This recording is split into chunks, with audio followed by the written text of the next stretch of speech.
Jeff Bezos, Amazon şirkətinin təsisçisi. Onlayn ticarət şirkəti Amazonun qurucusu və sabiq baş icraçı direktoru Jeff Bezos, məqsədi kosmosa ən az xərclə tam təhlükəsiz səyahət üçün texnologiyalar yaratmaq olan kosmik araşdırma şirkəti Blue Origin-in də təsisçisidir. Yenilikçi biznes modelləri və uzunmüddətli düşüncə tərzi ilə Bezos qlobal iş dünyasında önəmli simaya çevrilmişdir.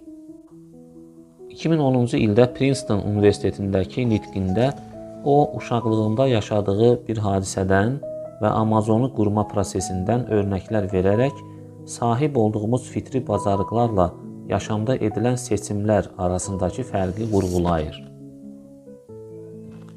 Həyat sizin yazdığınız hekayədir. Princeton Universiteti 2010-cu il.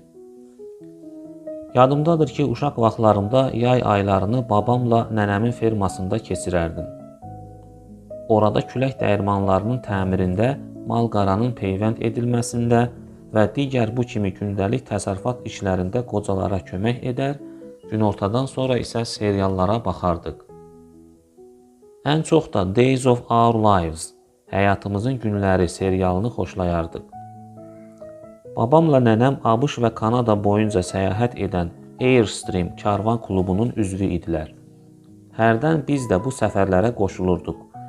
Airstreami babamın maşınına qoşar, təxminən digər 300 macəraçı ilə birlikdə yola düşərdik. Mən babamı da, nənəmi də çox istəyirdim. Onlara heyran idim və bu səfərləri səbirsizliklə gözləyirdim. Səyahətlərin birində arxa oturacaqda oturmuşdum. Onda təxminən 10 yaşında idim. Babam maşını sürür, nənəm isə həmişəki kimi onun yanında oturub siqaret tüstülədirdi. Nənəm bütün səfərlər boyu həmişə siqaret çəkərdi. Mən isə o qoxuya nifrət edirdim. Hər fürsətdə təxminlər, kiçik riyazi hesablamalar aparmaq o yaşda məndə bir vərdişə çevrilmişdi. Yanacaq sərfiyyatını, baqqal xərclərini hesablayır, belə şeylər haqqında lazımsız statistikalar hazırlayırdım. O vaxtlar siqaret əleyhinə bir reklam kampaniyası başlamışdı. Dəqiq xatırlamıram, amma deyəsən reklamda deyilirdi ki, çəkdiyiniz hər bir siqaret ömrünüzü bir neçə dəqiqə qısaldır. Hər halda nənəm üçün hesablama aparmağa qərar verdim. Gündə neçə siqaret çəkdiyini, hər siqaretə neçə qullab vurduğunu təxmin etdim və s. Nəhayət ağlabatan bir nəticəyə gəldikdə, qürurla başımı qabaq oturacağa uzadıb, nənəmin çiyninə toxundum və şəstlə elan etdim. Hər qullaba 2 dəqiqə hesablayanda sən ömründən 9 il itirmisən. O an baş verənləri çox aydın xatırlayıram, amma nəticə heç də gözlədiyim kimi olmadı. Mən hesablama bacarığıma görə tərif gözləyirdim. Düşünürdüm ki, onlardan belə sözlər eşidəcəyəm. Afərin Jeff, sən necə də ağıllısan, yəqin mürəkkəb riyazi hesablamalar aparmısan. Amma elə olmadı, nənəm ağlamağa başladı, mən yerimdə arxaya söykənib nə edəcəyimi bilmirdim. Nənəm ağlayarkən sükan arxasındakı babam maşını yolun kənarına çəkib saxladı.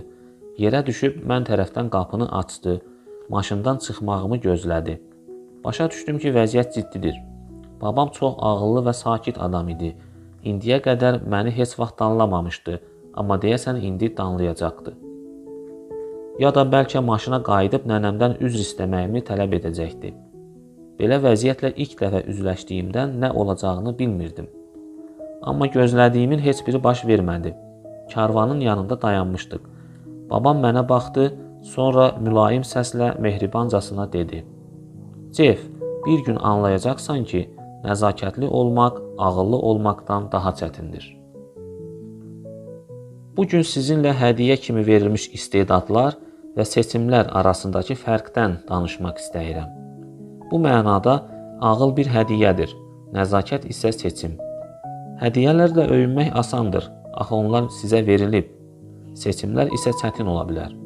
Əgər diqqətli olmasanız, hədiyyələriniz sizi yoldan çıxara bilər və bu seçimlərinizə zərər verər.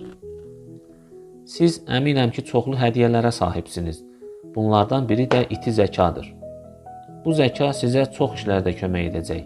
Çünki biz möcüzələr dünyasında yaşayırıq. Biz insanlar nə qədər ləng olsaq da özümüzü heyran etməyə davam edəcəyik. Biz külli miqdarda təmiz enerji istehsal etməyin yollarını tapacağıq. Hüceyrələrə girib onları molekulyar səviyyədə təmir edə bilən kiçik maşınlar icad edəcəyik. Bu yaxınlarda genetik kodun redaktə edilməsi ilə bağlı xəbərlər eşitdik. Bu heyrətamiz və eyni zamanda qaçılmazdır. Yaxın illərdə biz onu təkcə redaktə etməyəcək, həm də sıfırdan yazacağıq. İnanıram ki, siz hətta insan beynini tam anladığımız günləri də görəcəksiniz. Əsla şübhə eləmirəm ki, Jules Verne, Mark Twain, Galilei, Newton, bütün o maraqlı insanlar ən çox bu dövrdə yaşamaq, bugünkü dünyanı görmək istəyirdilər. Cəmiyyət olaraq gələcəkdə bizim çoxlu hədiyyələrimiz olacaq. Necə ki, siz də fərdi hədiyyələrə sahibsiniz. Bəs siz bu hədiyyələrdən necə istifadə edəcəksiniz? Seçimlərinizlə öyünəcəksiniz, yoxsa hədiyyələrinizlə? Amazonu qurmaq fikri 16 il əvvəl ağlıma gəlmişdi. Buna səbəb internetdən istifadənin ildə 2300% artdığını göstərən bir statistika ilə rastlaşmağım oldu. O vaxta qədər belə sürətlə böyüyən bir şey görməmişdim. Və milyonlarla kitabın olduğu onlayn kitab mağazası ideyası, fiziki dünyada mümkün olmayan bir şey, məni çox həyəcanlandırdı. Onda mənim 30 yaşım vardı və evləndiyim cəmisi 1 il idi. Həyat yoldaşım Mackenzie'yə bu ağlasığmaz ideyanı həyata keçirmək üçün işdən çıxmaq istədiyimi, uğursuz olsa belə bir startap başladacağımı bildirdim. O zamanlar əksər startaplar uğursuz olurdu. Üstəlik də mənim heç bir B planım yox idi. Amma Mackenzie dedi ki, bunu mütləq sınaqdan çıxarmalısan. Uşaq vaxtlarımda həvəskar ixtiraçı idim. Sement dolu təkərlərdən avtomatik qapı bağlayan, sətir və alüminium folqadan pis işləyən günəş sobası, qardaşlarımı tələyə salmaq üçün həyəcan siqnalları düzəltmişdim. Həmişə ixtiraçı olmaq istəmişdim və yoldaşım da mənim bu ehtirasımın arxasınca getməyimi istədi. O vaxtlar New Yorkda bir investisiya firmasında ağıllı insanlarla işləyirdim və zəkasına heyran olduğum bir müdirim vardı. İnternetdə kitab satacaq bir şirkət qurmaq istədiyimi ona deyəndə məni mərkəzi parkda uzun bir gəzintiyə apardı. Dediklərimi diqqətlə dinlədikdən sonra nəhayət dilləndi. Bu həqiqətən yaxşı fikirdir, amma sənin onsuz da əla bir işin var. Bu ideya hazırda işi olmayan biri üçün daha münasib olar. Əslində doğru deyirdi. Sözündə məntiq vardı və bu məntiqlə məni qərar verməzdən əvvəl 48 saat düşünməyə razı saldı. O zaman bu həqiqətən çətin bir seçim idi. Amma nəticədə qərar verdim ki, cəhd etməli, sınaqdan keçirməliyəm. Düşündüm ki, cəhdim uğursuzluqla nəticələnsə peşman olmaram. Amma cəhd göstərməsəm, bu məni ömür boyu təqib edəcək. Çox düşündükdən sonra daha az təhlükəsiz olan yolu, həvəsimin, coşqumun ardınca getməyi seçdim və bu seçimimlə fəxr edirəm. Həyat gerçək mənada sizin sıfırdan yazdığınız bir hekayədir. Bu hekayəni yazarkən istedadlarınızdan necə yararlanacaq, hansı seçimləri edəcəksiniz? Ətalətin əsri olacaqsınız, yoxsa ehtiraslarınızın ardınca gedəcəksiniz? Ənənəvi doqmalara arxalanacaq, yoxsa orijinal addım atacaqsınız?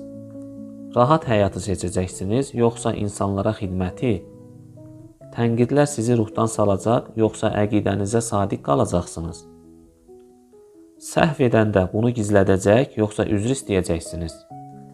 Rədd edilməkdən qorxub, ürəyinizin qeydinə qalacaq, yoxsa aşiq olanda sevginiz uğrunda qəti hərəkətə keçəcəksiniz? Təhlükəsiz oynayıb daha ehtiyatlı davranacaq, yoxsa macəraçı olacaqsınız? İşlər çətinləşəndə təslim bayrağı qaldıracaq, yoxsa daha qətiyyətli, daha əzmkar olacaqsınız?